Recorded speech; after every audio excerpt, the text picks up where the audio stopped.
Since we just talked about child actions, I thought I'd talk about a simple way to improve the performance of a web application by caching either the entire action result method or just the child action through the use of an attribute called output cache. So, if you're not familiar with the term cache, it's used throughout the computing world to refer to some resource. Something, whether it's something that's loaded from the hard drive or from a database or something that's calculated, but essentially something that's stored in the memory, in the RAM of the server, typically, for a period of time so that it doesn't have to be recalculated or reloaded every single time that the resource is requested. And so many of the most popular websites utilize caching in some form because informational pages change infrequently. And so if you're familiar with WordPress in particular, there are plugins that will do the caching for you. One in particular, one of the more popular ones, is the W3 Total Cache plugin. And what it does is it basically will save cache versions of the pages so that you don't have to go back to your database every single time that you want to retrieve the page content to display to the end user. I mean, pages don't change that frequently, so why are we going back to the database every single time that we need to construct the page? So that's what caching does, or in caching plugins, caching functionality in ASP.NET MVC does the exact same thing. Now, in our case, we may not need to regenerate a given action's resulting view each and every time that it's actually requested by an end user.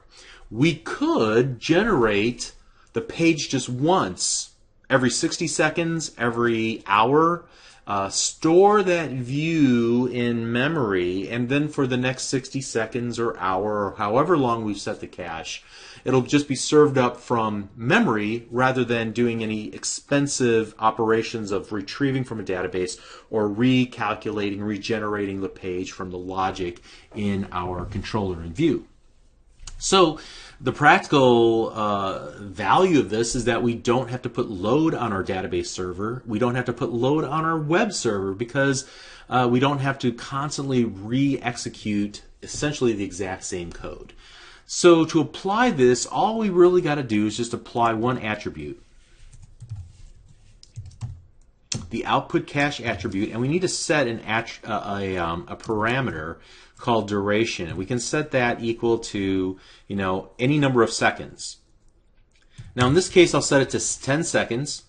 So what we're going to do is just print out datetime.now, but we'll see because we have this output cache duration 10 set, what we'll see in the web browser will only change every 10 seconds regardless of the number of times that we reset it. All right, let me get rid of this here. Oh, that's for another example in a little bit. Sorry about that. Let's run that again.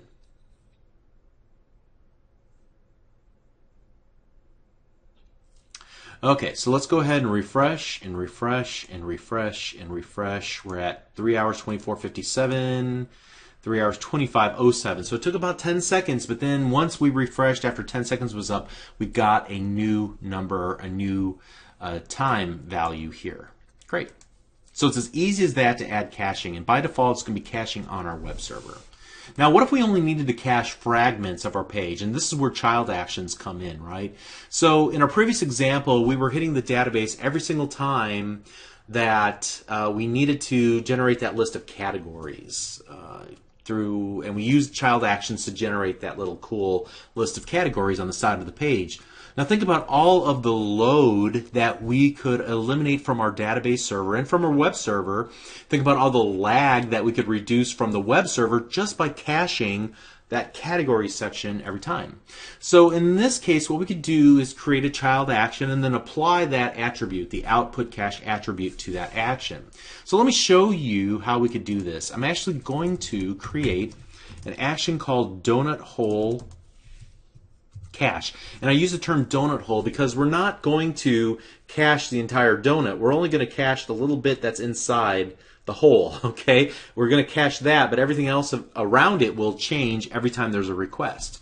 So we'll go ahead and strip off this output cache off of the index, and we'll just put it here on our our child action.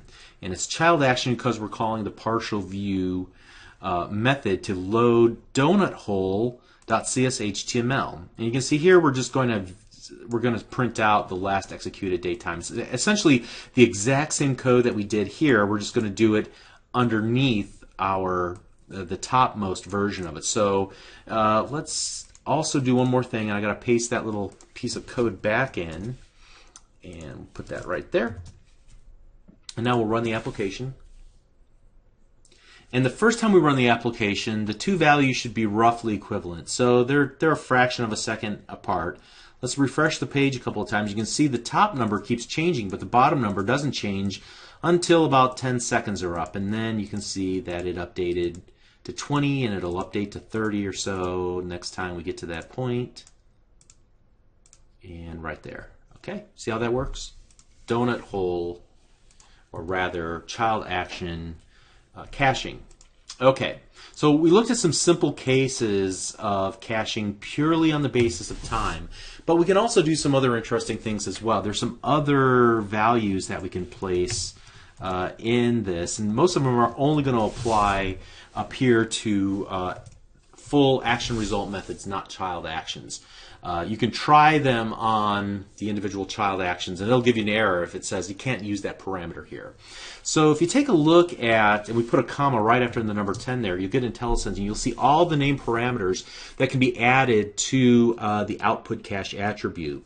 So we can do things like vary by param. There's also vary by custom and vary by header and vary by content encoding, but the one that you're probably going to use the most is vary by param. So let's go ahead and add that. Vary by param equals, and so what this will allow us to do is to say, hey, every time the ID segment of our route changes, we want a new cached version of that page. So, for example, if somebody requests /product/detail/1, it would cache the detail view for item where the ID is 1, and then if somebody requested /product/detail/2, it would cache a second version of the detail page, but with just the details for the product where the ID is 2, right? So you get two versions of the detail page, one for each of the products that you wanted to see. So based on the ID of the route segment, it will cache multiple versions of the page. You can also say, hey, I want to result to cache based on multiple route segments. So we could say category. So we might have a page that is like /category/books/1, /category/household/1, /category/books/2, and that would be three separate versions of the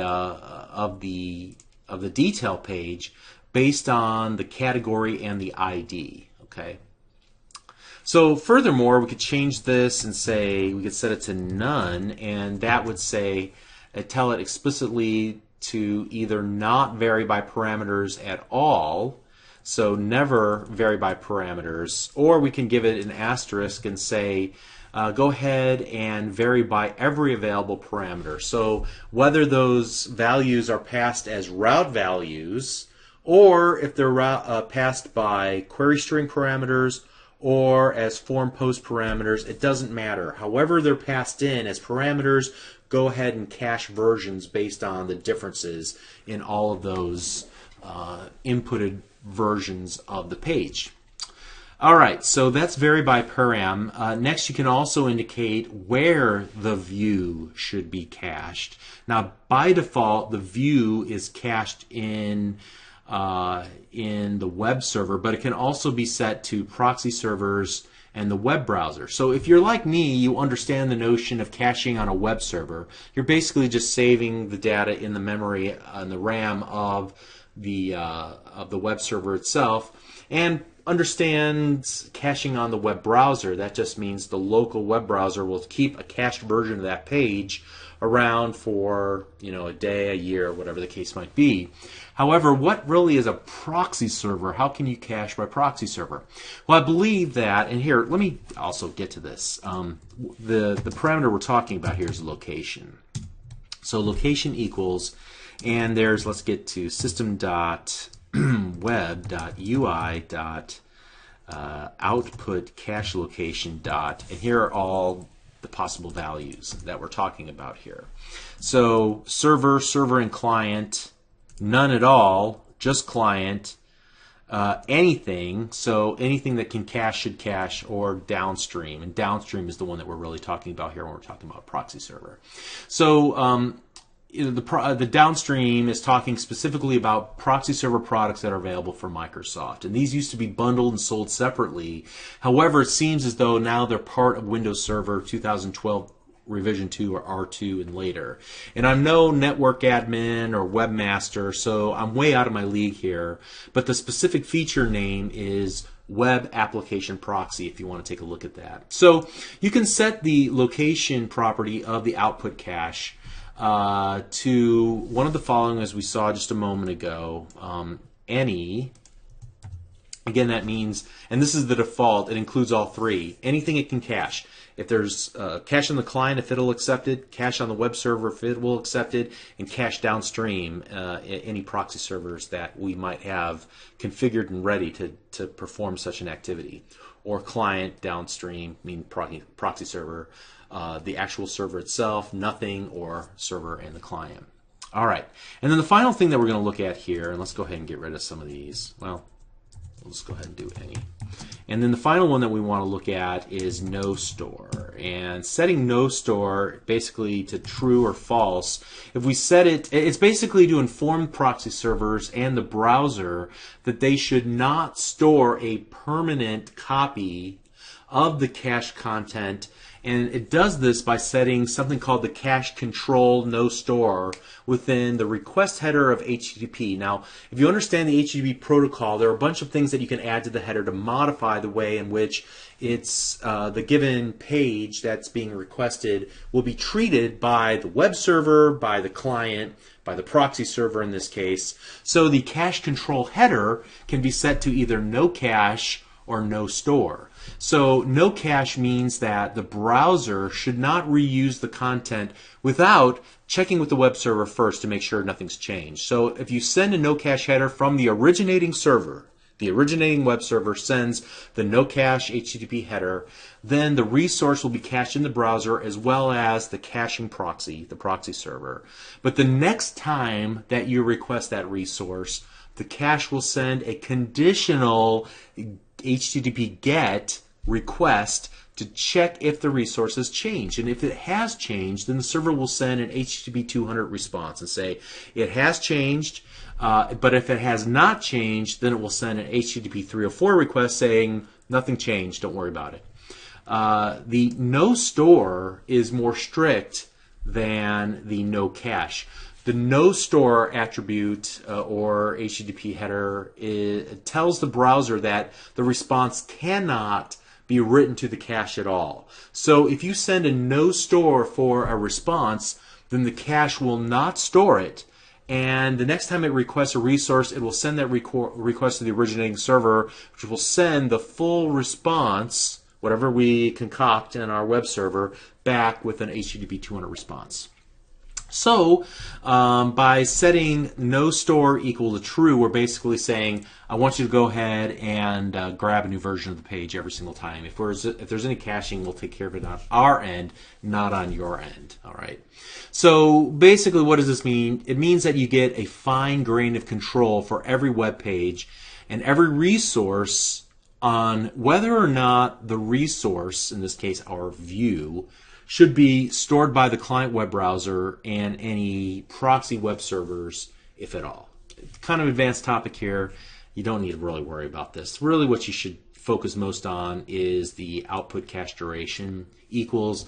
That's going to get you the most bang for your buck. And then if you have web proxy servers, and if you have a very popular website, and you have database admin or web admins, and they can handle a lot of this sort of stuff and tell you what they want you to do. Okay. So at any rate, just to kind of recap what we've talked about, it's easy to dramatically improve the performance of your ASP.NET MVC application by simply thinking through your caching strategy. You can cache entire actions or just child actions through the use of that output cache attribute. setting the duration equal to a number of seconds that you want it cached. Furthermore, you can tweak that caching functionality through a number of properties on the output cache attribute that we looked at, including the duration, but also whether or not variations on the page should be cached based on the parameters like the route segments or the query string or form post values, whatever the case might be, and whether or not the client and the proxy server, if it exists, should cache, and the location where the view should be allowed to be cached. Should it only be allowed to be cached on the proxy server, on the client, where? Okay. So hopefully that makes sense. Again, I dove way down in the details on this, but at least now you get an idea of the sorts of things that you can configure for caching your web page. All right? Hopefully that was helpful. We'll see you in the next lesson. Thanks.